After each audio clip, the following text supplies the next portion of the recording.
Hello, Young and Hungry fans. Welcome to another AFTERBUZZ TV after show for Young and Hungry. We are tuning in 1 month later past Hawaii, and we have fights, necklaces, birthdays, and a corset. Tune in now. You're tuning into the destination for TV superfan discussion, AFTERBUZZ TV. And now, let the buzz begin. Hello, everyone, and welcome to AFTERBUZZ TV's Young and Hungry After Show. I am Michelle Cullen, your host for the night. Mr. Dakota T. Jones is unfortunately out, but he will be back next week. You can follow him all over social media at Mr. Dakota T. Jones. With me is my lovely co-host, Becca. Hi! You can find me on Instagram and Twitter at Becca B Talks TV.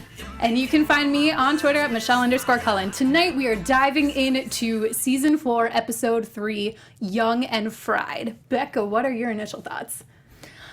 That Josh and Gabi are just gonna keep finding their way back to each other no matter what happens. I would agree with that. I think they hit a really good place at the end of the episode, but a lot happened before then.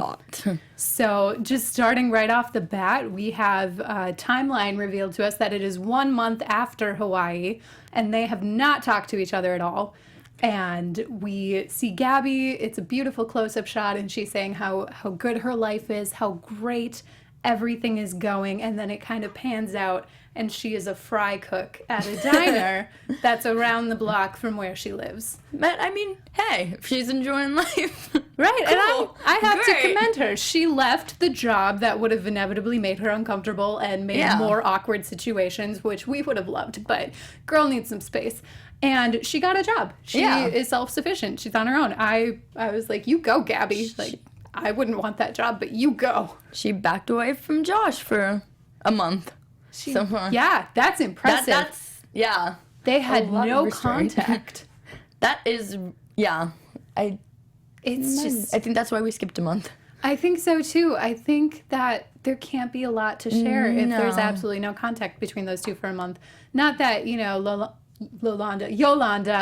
Sophia, and Elliot and Alan aren't up to their own shenanigans, but who knows? We'll never know what happened in that month unless there is a flashback. Josh, on the other hand... Both of them say they're back and better than ever, but... They do. I appreciate the close-up and the pan-out for both of them.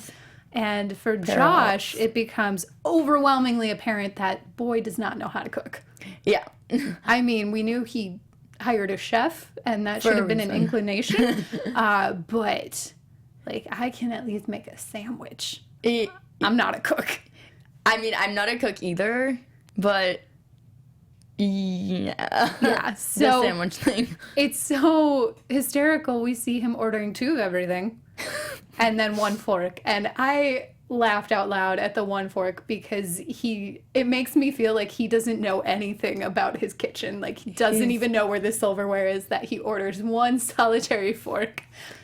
He needs Gabi in his life desperately. Or just a chef.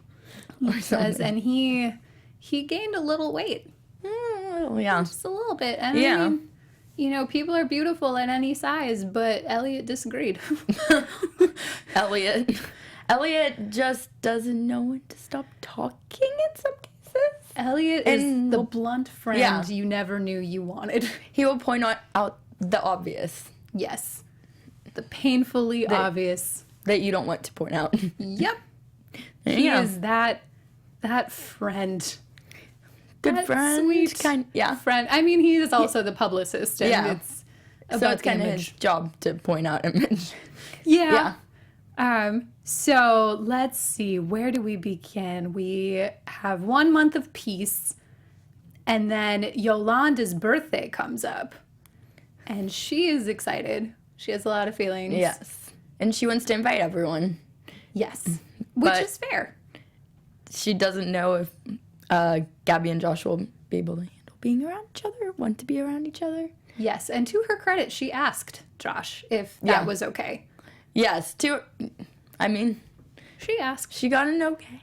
Yeah. And then we have the invites going out, and we see Gabi's reaction of she can't see Josh because she's a fry cook. And then we see Josh's reaction right after she sends the invites out. He's like, oh, wait, no, I can't see Gabby now. Because I got fat. How do I lose weight in 2 days? Yes. No healthy way. But let's see. Gabby is working at the restaurant with Sophia when they get the invite. And then who walks in but Giada, who is this well-known Italian chef. Who Gabby's obviously a super fan of. Yes. Let's be honest here. And in true Gabby fashion, she concocts this outlandish story that she's just going to weave throughout the night and at the birthday, that she has become Giada's personal chef. Yeah, so basically she's going to come up with a lie. Yes. So how did you feel about her lie? When she said she was going to come up with it, my initial thought was, when has lying ever worked out for you? I think that's a very good point. I also think the show would be a lot shorter if she didn't lie. If she didn't lie. Which, I mean, it makes it like why we watch the show. She lies, she gets herself into trouble. We enjoy watching it. We do. I definitely do. I thought it was a good idea until I saw how she chose to implement it by stalking, which I shouldn't have been surprised. Let's be real. Who was actually surprised by the fact that Gabby went to stalking lengths to meet Giada and feed her a sandwich? Because yeah, I wasn't. It's just Gabby. It's just Gabby. Gabby being Gabby. Sorry, I was pausing for a minute to contemplate what I would do if a stranger came up to me and handed me a delicious looking sandwich, and I was, having that internal struggle of would I take it? And I would totally take it. I would take it. I think I would. If you would like to share your thoughts on that, I would appreciate it. Who would take the sandwich if a stranger came up and gave it to them? If it looked delicious. Yeah. I think I would take a bite. I like food. And then run away. I think that's the graceful way to handle that situation. There you go. Yes. That's a good way to handle the situation. Dakota's in the chat right now. He couldn't be here. But hi, Dakota, if you're still in the chat. Hi, Dakota. Yep. So we have her lie, and then we cut to Josh figuring out how he's going to present himself to Gabby and all of the guests. But let's be real, Gabby, at Yolanda's birthday. And we see Elliot strapping him into a male corset. They're both trying to look perfect for each other, which... They're trying to win. I mean, they're trying to win, but at the same time, they still have feelings for each other, let's be honest. They still have feelings, and I'm just going to lay this out there. Nobody wins a breakup. No. Like, you can try to be the first to get over it, but if you have to try, it's not sincere. And it's just my personal opinion and my life experience that nobody wins that situation. So They're both being ridiculous. Yeah. Very immature, as someone on the chat, Lil Brianna XOX1 pointed out. Yes, they're not handling this maturely. I mean, I was just proud enough that Gabby went out and got herself a job and is still supporting herself. Yeah, but and then she blew enough. it. And then she stalked someone and got a restraining order. Of course she did. Of course. For a sandwich and a dream. And I like how she came and told Sophia that she got the restraining order and how she stalked her. Yep. And Sophia's like, okay, halfway through the conversation, I feel like there's more. And she's like, Sophia is also I got a restraining order. Yes, Sophia is my favorite by far. She is the voice of reason that has no shame in eating and no shame in being sassy. And she's basically who I aspire to be in life. Yes, I want to be Sophia. Sophia is my role model in life. Yep. Yes, so no doubt. And then we come to the night of the birthday party at Josh's penthouse. And Yolanda's living her life. According to her, it's her 50th birthday.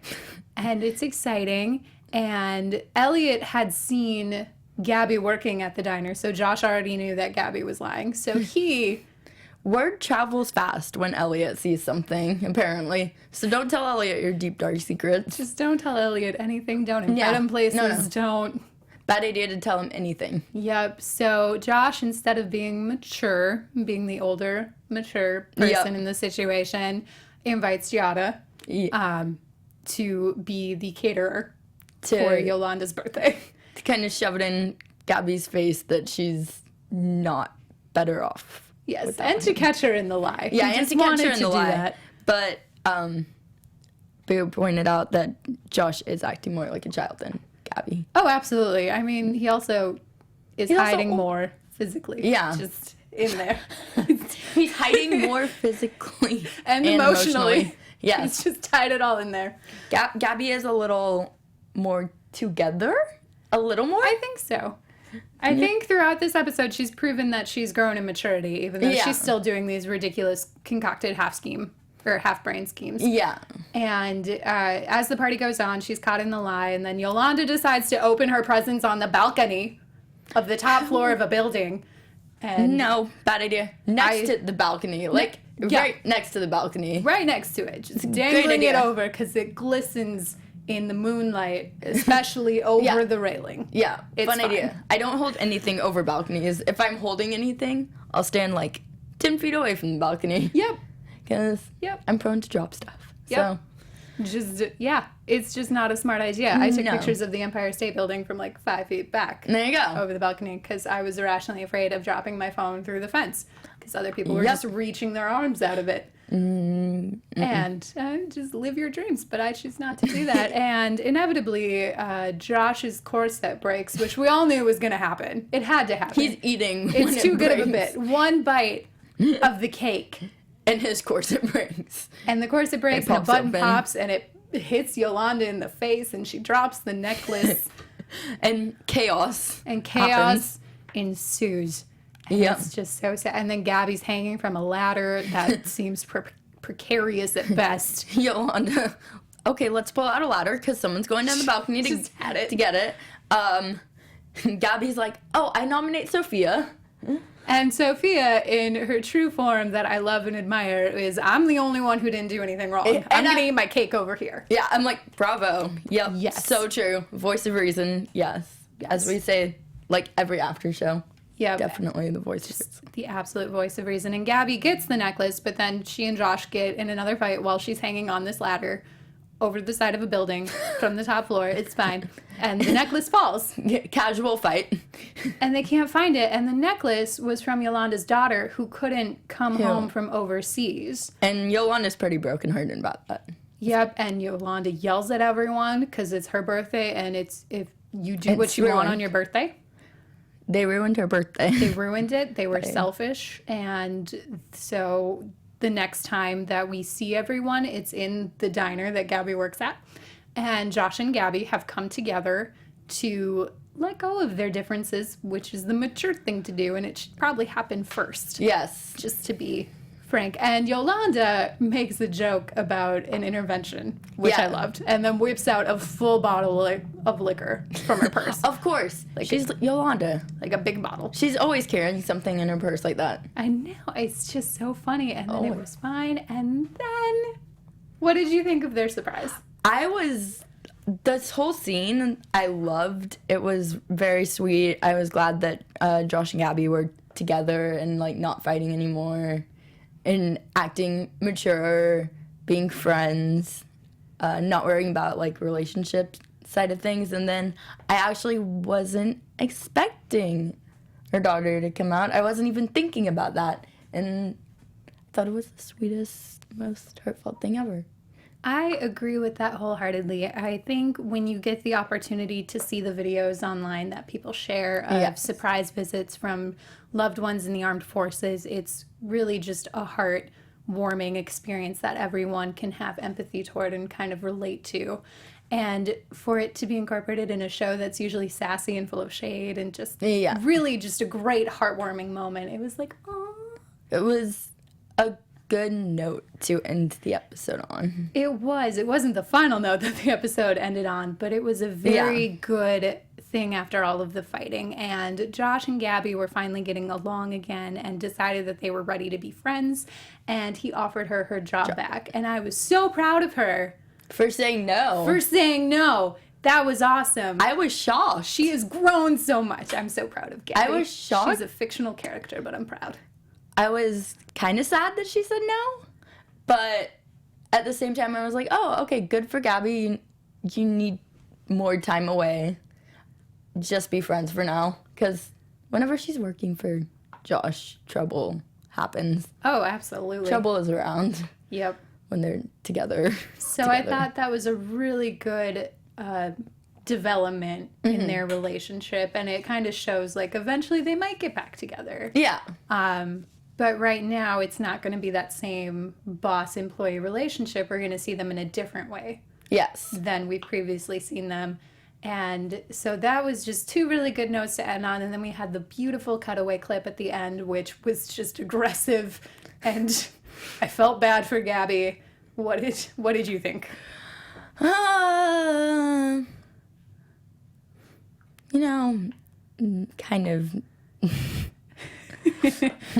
Yeah. It's just, I've never been pepper sprayed before. I never want to, but I can't imagine that it's fun or that it added flavor to the sandwich. Because she heard about the sandwich on Twitter, and she was like, I have to try the sandwich. I like how she's like, still like holding on to the sandwich as she gets pepper sprayed. I know. She was just so excited to offer it and say, this is the Giada. I named it after you. And then the restraining order was still in effect. And she had previously thrown pepper spray. So why'd you think it was a good idea to go up to her? Just let anybody else, literally anybody else, hand her the sandwich and then say you made it. And then say that's what I was trying to give you before. But she doesn't think that way. She doesn't. And I'm so She grateful. thinks disasters happen when she thinks. Yes. So all in all, a very good episode. Predictions going into the next couple weeks with the decisions made. Oh. And now, your AfterBuzz TV predictions.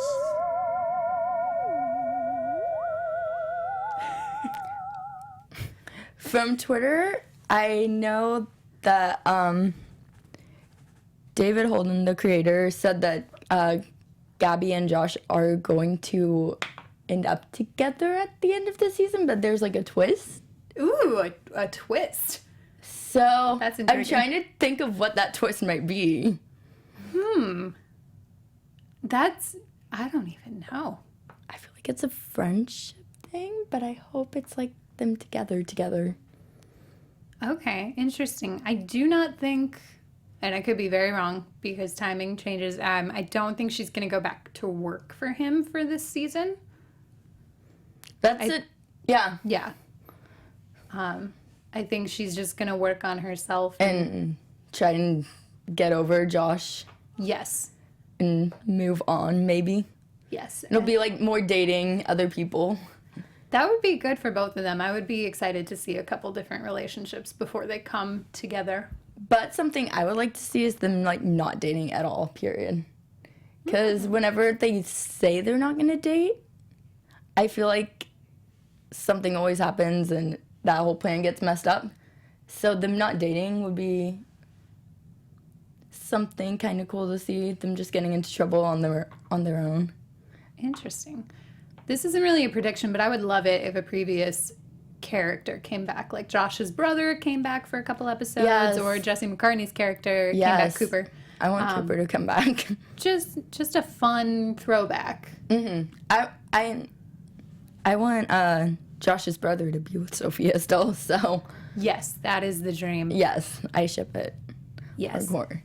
On that note of dream shipping, I think we're going to call it good for this Yes. week. I'm so stoked to see you guys next week. Becca, where can people find you? You can find me on Twitter and Instagram at Becca B Talks TV. And you can find me on Twitter at Michelle_Cullen. And you can find our lead host, Mr. Dakota T. Jones, on all social media at Mr. Dakota T. Jones. That's surprisingly hard for me to say. Mr. Dakota D. Jones, don't forget the T. Yes, do not forget. Thank you so much for tuning in. We'll see you next week. From executive producers Maria Menounos, Kevin Undergaro, Phil Svitek, and the entire AfterBuzz TV staff, we would like to thank you for listening to the AfterBuzz TV network. To watch or listen to other after shows and post comments or questions, be sure to visit AfterBuzzTV.com. I'm Sir Richard Wentworth, and this has been a presentation of AfterBuzz TV. Buzz you later. The views expressed herein are those of the hosts only and do not necessarily reflect the views of AfterBuzz TV or its owners or principals.